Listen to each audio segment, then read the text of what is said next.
En agricultura es hora de Chile Público, el único programa 100% local y vecinal que lleva la vida cotidiana de las personas. El municipio es la institución más cercana a la comunidad y el encargado de resolver sus necesidades más urgentes. Chile Público, un programa realmente descentralizado. Una presentación de Bagrow, herramientas para optimizar la administración de documentos y gestión de personas. Y Miski Mikui, gastronomía peruana y fusión. Conduce Jorge Andrés Pomar.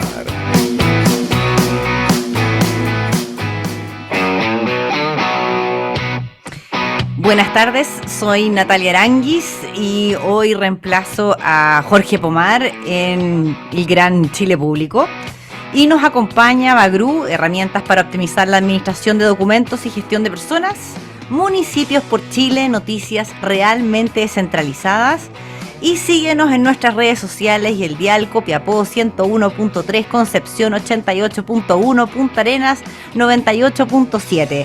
Nuestro WhatsApp, el 569-8868-4923 y en radioagricultura.cl.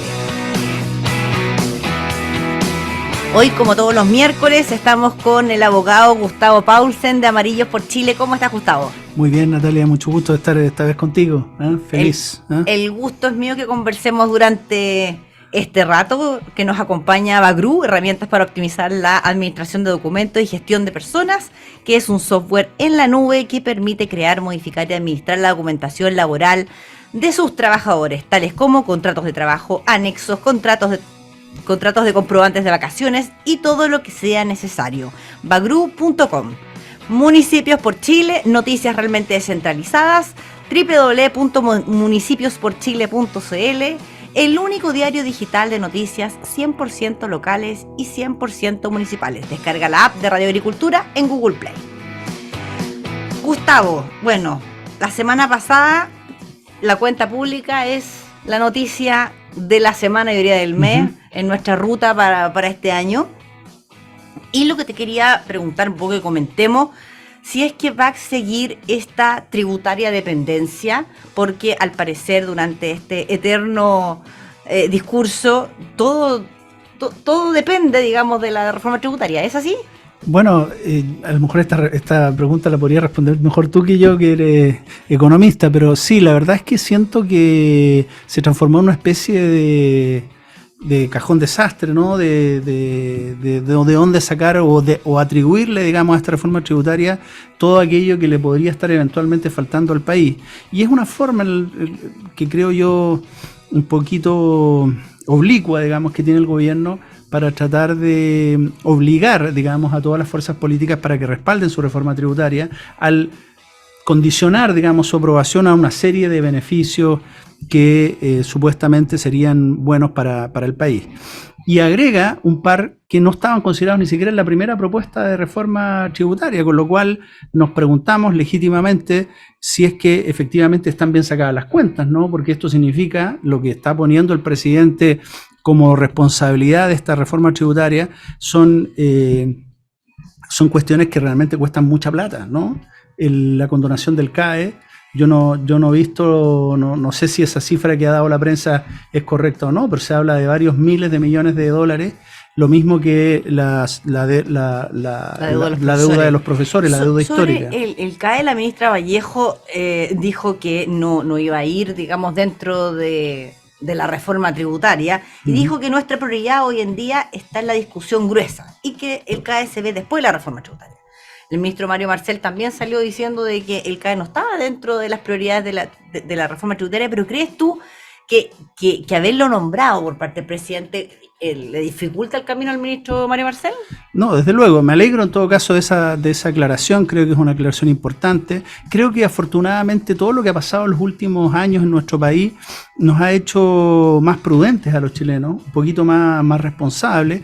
Yo he escuchado muchas voces que ya dicen, y yo creo en mi visión personal con razón, que la condonación del CAE así a secas como se ha planteado no tiene mucho sentido y tampoco es justa.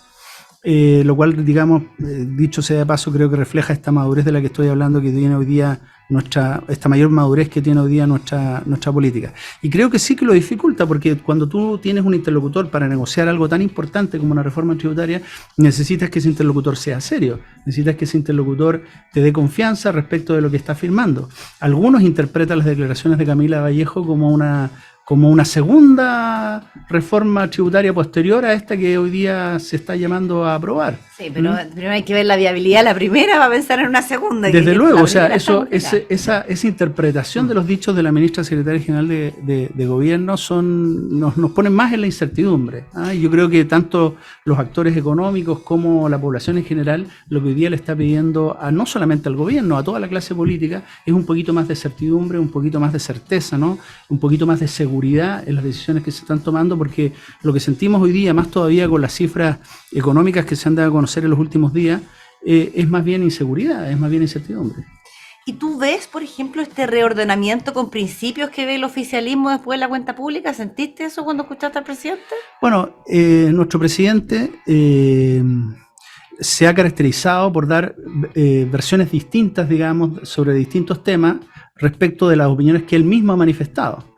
Entonces, yo me alegro que varias de las expresiones del presidente caminen, digamos, hacia la moderación, hacia no necesariamente llevar adelante algunas medidas muy extremas, digamos, que estaban en su programa, o en la propuesta constitucional que este gobierno, digamos, decidió respaldar, que fue la que se rechazó el pasado mes de septiembre. Incluso he visto por parte de este mismo gobierno muchas afirmaciones a favor de la reforma constitucional que hoy día están proponiendo al menos los expertos.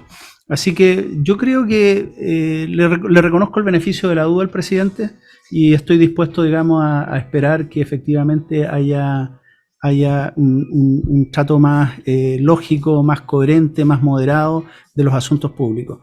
Lo cual, lamentablemente, es contradictorio con la idea, digamos, de que no se va a renunciar a nada del programa, de que no se va a cambiar una coma de lo que se pretendía originalmente. Y yo creo que este gobierno ha vivido permanentemente en esa contradicción y todavía no se atreve a salir del closet, a afirmar lo que aparentemente queda claro en las declaraciones del presidente, que es que muchas de esas propuestas, afortunadamente, hoy día se han dejado de lado. Sí, porque el colegio de profesores estaba bien enojado. El colegio de profesores estaba enojado, pero bueno, el colegio de profesores es un gremio que lamentablemente no ha estado a la altura de los acontecimientos del último tiempo en el país, no solamente frente a los acontecimientos políticos, también frente a la pandemia. Yo creo que el colegio de profesores hoy día le hace un flaco favor a los profesores, no los está representando adecuadamente, y también, digamos, existen muchas dudas respecto de que exista realmente esta deuda histórica que hoy día tratan de defender. Sobre los temas de seguridad que habló el presidente durante el discurso, vimos el tema de los narcofunerales. El lunes pasado apareció uno de los mausoleos, digamos, destruido por los propios familiares antes de que fuese destruido por la fuerza pública, o no sé quién irá a desarmar quién es el llamado a desarmar el... Entonces, ¿qué es lo que ves tú de estos mausoleos, de estos narcofunerales? No, yo creo que... ¿Crees que es efectivo, eficiente las medidas que... O sea, bueno, por sí solas no, pero como señal yo creo que son una señal positiva. Yo creo que el gobierno y todas las autoridades públicas, las policías, el Poder Judicial, el Ministerio Público, los municipios, quienes tienen distintos roles en la prevención y en el combate directo de la delincuencia, tienen que asumir la importantísima responsabilidad que hoy día les está exigiendo a los ciudadanos, que es que nos dejemos de hablar de estos temas y empecemos a combatirlos. Lamentablemente el crimen organizado, el narcotráfico, las organizaciones criminales, entre las cuales incluyo a las barras bravas, tienen que ser combatidas, y tienen que ser combatidas de forma muy, muy, muy decisiva. Y esto no tiene que, por supuesto, tomarse a la ligera. Por eso digo que no solamente basta el ir y destruir estos monumentos, digamos, a la cultura narco, sino que también tiene que enfrentarse con toda la fuerza del Estado, del ejercicio de la persecución penal, y debe haber una muy buena coordinación entre el Ministerio Público y los demás organismos que están involucrados en la persecución penal para que esto sea efectivo. Porque si no, lo único que vamos a lograr es poner en riesgo a muchos actores que van a intervenir en este proceso, digamos, de limpieza de nuestras comunidades, de estas manifestaciones de la cultura narco, que yo creo que es muy importante sacar de las poblaciones de nuestro país. Hay zonas de nuestro país que están controladas por este tipo de grupos, la gente está atemorizada y por lo tanto quiere ver que haya efectividad en estas acciones que realice el Estado y que yo felicito, yo aplaudo, yo creo que se tiene que avanzar en esa línea, pero tiene que ser una política integral, muy completa y muy decisiva.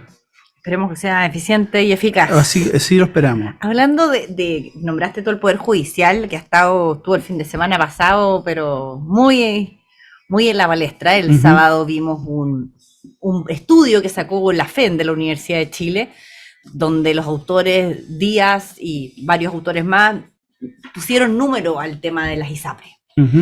Eran un poquito más de 1.400 millones de dólares lo que se debía devolver, más 1.900 millones de dólares, que es lo que dejan de ganar por el tope. Y al otro día aparece la ministra Vivanco, diciendo que como ups, o era bromita, todo lo que había dicho la tercera sala. ¿Cómo ves tú el tema? Bueno, yo creo que hay mucho que decir sobre esta materia. En primer lugar, que yo creo que, si bien es cierto, la sentencia que en su momento dictó la tercera sala de la Corte Suprema aparentemente dejaba relativamente claro que estas disposiciones de esa sentencia eran de aplicación general, o al menos así lo interpretó todo el mundo, sí, o sea, el gobierno, los parlamentarios, la superintendencia, el Banco Central, todo lo interpretaron de una manera que ahora que la Corte Suprema se ha retractado, creo yo, de una manera, bueno, quizás de la única manera que podía hacerlo, refleja, digamos, un cierto realismo, una cierta tratar de adaptarse a los hechos. Y lo más importante a mi juicio creo que significa una cierta responsabilización, porque uno de los grandes problemas que creo ha tenido la política chilena en los últimos años es que todas las instituciones, particularmente las instituciones, a propósito del tema de la persecución penal, las instituciones, por ejemplo, que están vinculadas a la persecución penal, como el Ministerio Público, el Poder Judicial, las policías, siempre se han parapetado, se han protegido en las responsabilidades que tienen exclusivamente en una mirada estricta de su ámbito de competencia. Y parece que no les preocupa demasiado lo que ocurra en el sistema en su conjunto. No, claramente, o sea, la ministra dice con todas sus letras que no vio ningún cálculo, que no... Claro. Bueno, yo creo que este debería ser un llamado de atención a las instituciones para que empiecen a darse cuenta que no basta que sean calificados positivamente por sus propios indicadores de gestión, como lo hace el Ministerio Público y como lo hacen las policías, que destacan siempre su autonomía, y se den cuenta que sus tareas tienen mucho que ver con la responsabilidad que no solo tienen respecto a su tarea específica, sino que con la responsabilidad del sistema en su conjunto. Porque y saco el ejemplo de la persecución penal, porque siempre los fiscales dicen que lo están haciendo muy bien, las policías que lo están haciendo muy bien, el Poder Judicial lo mismo, pero lo que ven los ciudadanos... No son compartimentos estancos. No son compartimentos estancos, y lo que ven los ciudadanos que, en definitiva, no se soluciona el problema de la inseguridad que vive en nuestro país, que los delincuentes en algunos sectores andan libres por la calle. En fin, lo que esperamos es que cada institución empiece a darse cuenta que forma una pieza importante del sistema en su conjunto y que el funcionamiento del sistema en su conjunto depende de todo. Y creo que algo de ese rasgo, aunque en forma un poquito oblicua, como decía, está en este anuncio que hace la ministra Vivanco respecto a la Corte Suprema. Pero ¿cómo instauras ese check and balance entre las instituciones? Bueno, esa es una de las tareas más importantes que creo yo tiene el Poder Ejecutivo, ¿no es cierto? Tiene el gobierno, y en general el sistema político, cuando empieza a asumir que no solamente tiene que representar las grandes preocupaciones ciudadanas, sino que también tiene que liderarlas, tiene que conducir, tiene que hacer pedagogía. Esto no es algo que se pueda dictaminar por una orden vertical, digamos, en el orden jerarquizado.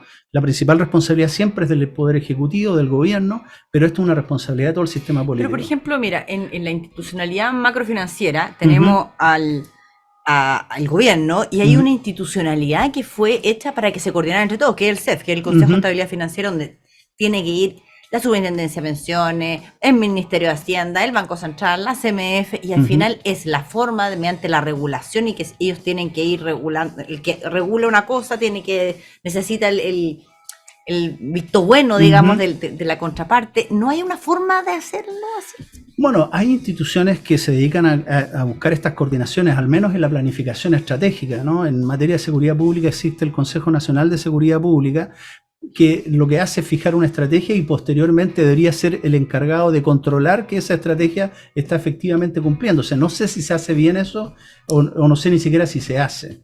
Pero por cierto, se puede crear esas estructuras y desde luego si han servido en el ámbito financiero, ¿por qué no podrían servir en este ámbito? Desde luego. Pero creo que tiene que haber ahí primero una tomada de conciencia de qué es lo que realmente está fallando, y yo creo que está fallando, como señalábamos recién, en este espacio de coordinación entre todas estas instituciones que ha producido, digamos, como consecuencia las tristes estadísticas que tenemos en materia de seguridad. Sí, también lo vamos...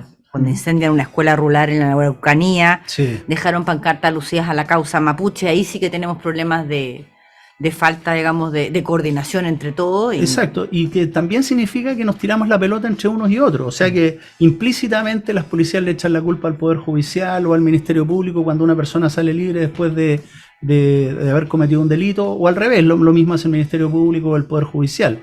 Y hay algunos lugares, como la macrozona sur, y también hoy día en el norte, donde esto empieza a irritar profundamente a las personas. Bueno, vimos los resultados de las últimas elecciones, digamos, es una respuesta a eso.